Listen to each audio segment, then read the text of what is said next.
So you've experienced a loss. What next?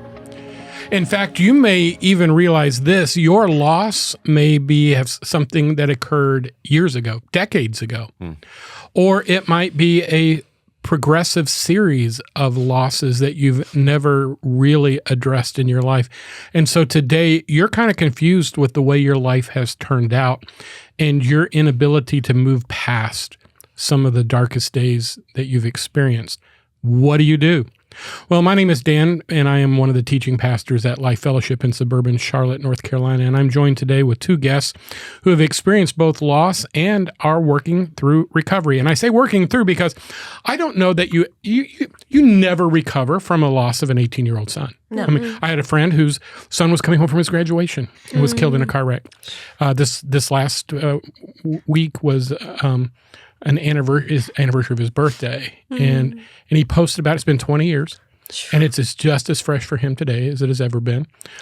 You live through the anniversaries. The other day, I met a girl whose parents announced the pregnancy the same week that we did, and she was born. But ours wasn't. Yep. And I've watched her now for 35 years. Yep. And I always think, if ours had been born, this may be similar. So those things, those are there. They're cumulative. They're ongoing. So when I say recovering, I do think it is something that is a journey that lasts a lifetime that we have to navigate. But we got to start somewhere. What would you say to the person who, maybe having heard the last episode, and by the way, I forgot to announce my guest. This is Melody Wood and Faith Woodard, and Melody teaches a grief recovery course, and she does so at Life Fellowship frequently. And then Faith is the wife of our pastor of student ministry, Trey Woodard, and she and her husband have experienced the loss of an infant through a miscarriage. And so with these things in mind, where does one start whenever is it important to do it as quickly as possible? Is it ever too late? Where do we get, how do we get on the train of recovery? The train of recovery, and a lot of people ask that same question. If you broke your arm, when would you go get it fixed? ASAP. Okay. And that's the same with grief. The sooner, the better. A lot of people think, oh, well, I've got to settle in with it or whatever. But learn the right tools and you can work through it. I wish somebody had been there for me, back in 2008 to say, here, let's do this. We get the same results, even though if you've waited for years, that... but I'm like, why did I spend all those years? I hurt for years and years. Do I ever forget Daniel? No. Do I look at it with a much better attitude? Yes. Grief's normal and it's natural, but none of us want to. I was raised in your generation, Dan, where could you just put that under the rug and we're not going to talk about it. Right. Because it's much easier if we don't talk about it. But I found that whenever you're ready and willing to step into grief recovery is the time you need to step into grief recovery. Yeah, and it can also be the longer you wait to step into grief recovery. I think the longer you have in the book, it talks about STIRBs, short-term energy blockers, and they're habits that you can get into that are distracting you from your grief. Like certain people turn to alcohol, certain people turn to, for me, I read a lot because I was trying to distract myself from what I was going through. And I think the longer you sit with the grief, the more natural those other coping mechanisms can take place and cause more damage than good. Yeah. Also, I'm going to assume that some people just don't know. They don't know what to do. How would you counsel or coach someone who may know someone who's going through, and because I'm a pastor, I'm there at these moments in people's lives. And there are things, honestly, I think my head's going to explode when I hear them. But one of them is when someone walks up to somebody who's grieving and say, I know just how you feel. And I honestly, when I hear somebody say that, it just breaks my heart for the other person who's going to look at them and say, thank you, but if they could read my mind when someone had said that to me, it would not be pretty. And it would really create anger in me. And probably anger as a result from the grief. But no, you don't know how I feel. You aren't me. We all process information differently. Yeah, and just because your cat died does not mean that's the equivalent of what I'm going through. At the same time, losing a beloved pet is a grief-causing thing, but why do we have to compare whose grief is worse? Grief is grief. So how do we open a dialogue that leads them to say, hey, have you ever considered? Right. Most of the time I encourage people to pick up the phone or text me or give me a call, something to open up that dialogue so that they know that I'm not going to, well, what do you mean you're thinking that? Because I don't care what you're thinking. If you're thinking, then it's okay. So, finding a certified person to teach you through the method. I'm not counseling. I'm teaching a class in, okay, let's do step 1. Everybody do step 1. Everybody do step 2. And we walk through 8 weeks of steps. And by the end, you have discovered on your own that. So my suggestion is order the Grief Recovery book, the Grief Recovery Method book, and if you are disciplined enough to work through it by yourself, I think you do need a partner to be able to speak it. I like saying things and being heard. So, I'm very much in the opinion that having somebody else working with you helps. Somebody that's, we talk about confidentiality. We talk about, this is between here and the walls, and that's where it's staying.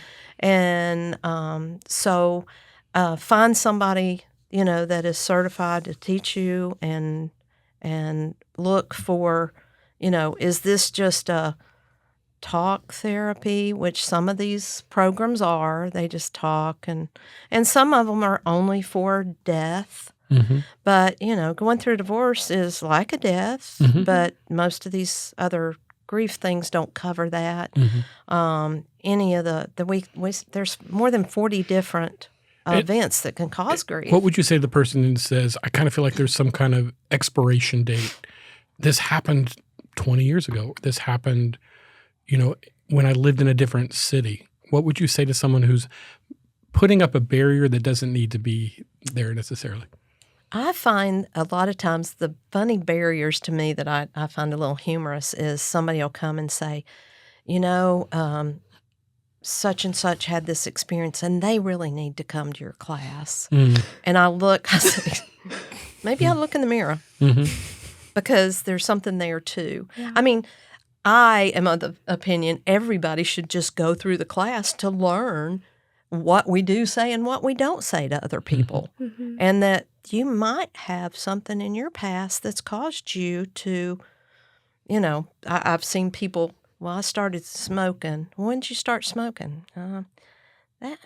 My brother died. And now I'm tying those things together, And we want to help people in our discipleship, right? And we want to help people help people. So, but I just, we need to engage people to know that it's not a stigma to go to a class to learn about grief. And it's not a stigma to grieve. No. It's not. Yeah, and this is where, in my unique position as a pastor, I want to say this carefully, but I want to say this somewhat authoritatively, I guess. Sometimes we tend to throw these cliches out. Like there's a verse in the Old Testament that says, blessed in the eyes of the Lord are the death of his saints. And I have had, that's a verse I refuse to use at a funeral because God is not celebrating the death. but he is celebrating the hope that he gives us in death. Yeah. And I don't have time for a deep theological examination of this at a funeral, and they don't want to hear it at a funeral. So I'm not going to cause them that internal angst that said, what? God killed him? So, and that's the, the one that we've, particularly when a child dies and says, well, the Lord just wanted another angel. Well, first of all, we don't become angels when we go to heaven. So theologically, you're completely off base. But that is the last thing, because we wanted them more than we could ever perceive that God wanted them, because that's our perspective in this moment. So it doesn't make sense anyway. Does that mean that if we don't have a miscarriage, God didn't want an angel? Yeah. Like, that doesn't or he make wanted somebody else's angel, not our angel. The other, what? That does. Well, and I think often it's a nice. They're trying to. It's a nice thing meant to make us feel better. I don't even know. Does anyone actually believe what they're saying? I don't think they do. And it's another cliche thing. Like, for instance, we'll say, well, if there's anything we can do for you, please let us know. Okay. Well, when is the last time you had somebody follow up on that when they say that to you? And how many times do we say that? And we mean it because we would love to, but then what we have done is we've added a burden to them that if they're they've got to ask us. Yeah. We're not checking on them like what you said. Right. That's what Faith and I have talked about. At the moments of our grief, we had no clue what we needed. Yeah. That's important. We did not know what we needed. I mean, if somebody came and dropped off a pile of paper plates and napkins and, utensils, yay. But somebody say, oh, just tell me what you need. I don't even know what I need. Yeah. So I think that's where we fall short a lot of times of just call us and tell us what you need. And we don't know. You are so overwhelmed with grief that you don't know what you need.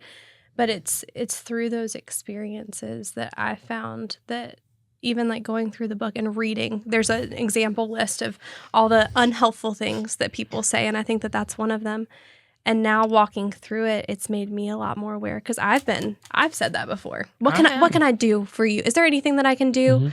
Or just those other cliches. But then now it's made me be able to refocus and be like, okay, they probably, their grass is still going to need to be cut. They're going to need paper plates and utensils, and they're going to need to eat at some point. And so putting those practical steps in line, it's made me be more intentional of a human being whenever people are grieving and I see their grief, to look at practical ways that I can help them without them having to put any thought and intention, because you don't have the thoughts whenever you're grieving. Good. What do you do? The closer to home it is, the more difficult it is too. So there's one thing like somebody in your Bible study, somebody in your church, somebody in your neighborhood experiences loss. But what do you do when it's at home? How can you as a family, whether it's with your children or your parents or your spouse, siblings, how can you come together toward recovery, or can you? You can, and I think that's where we go back to learning to listen again and not judging, because I grieve one way. I would get mad at Chuck in the early years because I'm like, you're not grieving. You didn't love Daniel. But he was grieving in his own way. Yep. So I think had I had this on board at the time, I would have known he was grieving in his own way by some of the actions and things. But again, I was in such a grief mode. I was just barely keeping it together myself, but I was a very good actress. Everybody thought I was doing great. Oh, you're doing wonderful. And he was doing the same thing. And I think in a family, a lot of times, and I think you have to just stop and you say, what happened? Or how did that feel? Do you ever, because I know now I'm projecting, and I hate it when people do this, and here I am going to do it. There are times, and I'll be honest with you, I felt this way in this conversation, where I don't want to ask for the story for fear that I'm going to dig up stuff. And I think I've heard that's not good. That, like we don't address the missing person we're afraid to utter their name, or to, like, hey, remember when Dad did this, but Dad's not here anymore? And like somebody may cry, and somebody may cry. Yes. How would you tell a family to address that? One of the things we teach in class is if Faith was crying, doing that right there, Handing her a tissue. you know what that does? Tells her to quit crying. Oh, I didn't see it really? that way. Yeah. I thought that was nice. Well- I thought that was here. Reaching out and patting somebody when they're in the thralls of, not that you can't, but when they're finished crying, then you can say, would you like a hug? Huh. Because you're shutting them down by going, quit crying. Mm. Would you quit crying? Because you're making me uncomfortable. So learning some basic, let them cry. Let them cry. It's okay. Let them talk uninterrupted, unjudged. Yeah. Because we all try to be strong for each other, do we not? I mean, But is there a sense that they need to remember, they need to talk, they need to, dare I say it, relive? And if so, how do you navigate that? I think when you relive it, the more you relive it, it becomes not as painful. And that's one of the things we talk about and teach is we're going to write things down and we're going to talk about it and you're going to share it with another person because the more we speak it, I mean, I can say Daniel's name now and just it brings a smile to me because he was just my little, you know, sweetness. And I can do that without that pain anymore. That's really a big thing. And I've found that in my family because my dad killed himself when I was 22. And for years, none of us in the family, because we were all stuffers, knew how to deal with the dual issue. Dad's no longer here, and he's no longer here because he chose not to be here. So when we would talk of Dad, we would talk in extremes or in superficial ways. When we finally got to the point where we could honestly say, what kind of person walks out on their family and does this to them? And to be able to discuss how it impacted us because of the choice he made. Now, you can say, was he mentally ill? We don't know. We don't know this. But we do know this. We all felt a sense of not just grief over the loss, but abandonment and even rejection. But we knew we were healing when we could literally say things like, what a stupid thing he did. He'll never hold a grandchild. And for us to be able to express that out loud without it fearing that it was going to trigger somebody into this. And then what I saw was then it kind of opened the dam for a 14-year-old daughter, you know, who never got to have a dad walk her through the paces. You know, neither of my sisters got to have a dad walking, those kind of things. And that kind of poured out, but it was almost cathartic. It is cathartic. So telling the story, like giving people permission to tell their pains, you know, like if you have a kid who overdoses on drugs, or if you have, you know, somebody, you know, a spouse who dies of lung cancer because they just couldn't quit smoking, to be able to express the reality of that without it diminishing the fact you still loved them. Yes. And you still grieve them. Right. Yeah. And I've seen people just say to me, I've never been able to tell that story. And it's like, they've held it in so long that when it does come out, it's ugly and beautiful at the same time because it's just releasing that pent up anger. A lot of times I hear that anger of my dad killed himself. How selfish. Yeah. Right? Yeah. And for you to be able to say that, doesn't that make you feel so much better? Yeah. And that's what we're trying to get people to realize, that we all have stuff. No family's perfect. We're all messy. We're all messy beyond belief. Yes. And when people first say things, I had one class that one lady said that I was talking about the cutter. I'm a cutter. And somebody said, I did that too. And it was like, all of a sudden, it was like, I thought I was the only one. Yeah. I thought I was the only one that ever I think suffered. you stumbled on the truth there. It's really important. And then, but it is this grief and isolation is not a healthy state to be in. Yeah. Never. Yeah. Never. So when you hear somebody else say, I was a cutter too, or, you know, my husband cheated on me. Or, Well, and even with miscarriage, I think it's something that a lot of people are ashamed of. Like they either feel like they're from a woman's perspective, their body has failed them, or I failed my child by not being able to carry them to term. And so I think that there's a lot that with me being able to tell my story and be able to walk with other women and see how that pain can then become redemptive. It's been really beautiful. Yeah.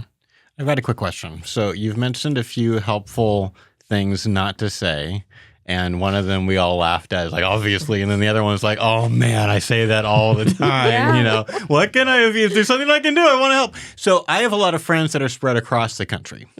So how can I help my friends who are grieving, but they are in another state, and I can't go and cut their lawn for them? I can't make them a meal, but I don't want to say the thing that I'm not supposed to say, though. Also, like, what should I do in that situation? I think you can send written notes of encouragement, of maybe, we were talking earlier about not saying their name. The most that meant to me was when people would say, I miss Daniel. And he was always the one they always said, if you knew whether to go somewhere or not, just see if Daniel was going. If he didn't go, you probably shouldn't either. So little stories like that, I mean, he was 18, so he had a lot of different friends, and people will bring stories like that to me still, and to hear that. So a handwritten note is so meaningful to people who are away. Write something special about the person if you knew them, or what you saw in that. Maybe if it's a friend, you can say, I remember when you talked about such and such, or something like that. Yeah. And if I could move us a little quickly beyond the baby boomer perspective, is we have this little device in our hands that does not require us to actually make a phone call, because most of my friends won't pick up the phone anyway. Yeah. But they love to get text and voice messages. Yes. And we can leave them a text or voice. Hey, just had you on my mind. And I was remembering this happened. And we can literally do that while we're driving. Yeah. There's also DoorDash. And then something that I thought was really impactful is even just the little things of remembering anniversaries and remembering dates. It meant so much to me whenever a friend ended up texting me on my baby's due date. Like, it was just, they spent $0, but that intentionality of, I remember you, it was beautiful. Yeah. You mentioned the grief recovery book earlier, like get the grief recovery book. Yes. You never mentioned where people can get that. So where can people get the grief recovery book that you brought with you? You can either go to the Grief Recovery Method site, or you can go to Amazon. Amazon has everything. And I just ordered 40 books the other day. So I have a stack. Imagining that there's more than one book called Grief Recovery on Amazon. Which one is that by? It is the Grief Recovery Handbook. It's the 20th Anniversary Expanded Edition by John James and Russell Friedman. Awesome. Who both were grievers themselves. Excellent. So they wrote this out of a father's heart who was broken because nobody knew what to say or do to him when he lost a newborn. Well, maybe you're in this situation. You've stumbled upon these podcasts, maybe because you just happened to put the right keywords in, and you were looking for a podcast on grief, and here you've landed. Let me just say this: there is hope. There is hope in Christ. There is hope in truth. There is hope in your experience, and we hope that if you've not gained anything else out of these last two episodes, that you will say, "I think there is a path forward. There is a way that I can move without denying my grief, but surviving my grief." If you have questions that you would like to directed toward Melody or Faith, you can always email us at LIFETalks@lifecharlotte.com. We will forward them to them. And if you're looking for resources, if you just want to say, hey, this meant something to me, I know it'd be an encouragement to them. So you can communicate to us at LIFETalks@lifecharlotte.com, and we will make sure they get these messages. But here's our challenge to you: is don't do nothing. Okay? Do something. Go to your church, go to Life Fellowship, contact these, get a book, and let the journey be the journey toward healing. And don't lose the opportunity to find meaning in loss and progress in loss and hope in loss, because that adds tragedy to tragedy. Mm-hmm. And we cannot protect anybody from tragedy. But I think all of us understand we don't want to live in that tragedy forever, nor would the person we lost want us to do that as well. So this has been a sensitive topic. It's been an important topic. And we'll have to have you back because we left a lot on the table. I think I left, out of 22 questions, I left 20 of them on the table. So we'll have to do this again. But to all of our friends who listen to us on Life, first let me say thank you, Melody, and thank you, Faith, for sharing your transparency, but also for your heart in saying, I want to journey with other people. And, part of ministry is accepting people where they are, loving them to where they need to be, and always speaking the truth in love to folks. And so what you're doing matters, and it matters. And you've encouraged me, even in the midst of, as a pastor, we're supposed to have all the answers or whatever, but I've learned a lot. And I know I have a new resource in my life. So I appreciate that in both of you. And I want to say to all of you who listen to us, thank you so much for your faithful support and listening to Life Talks. We hope you'll continue to do so. Share us if you would on social media. And until next time, thanks as always for joining us here at Life Talks.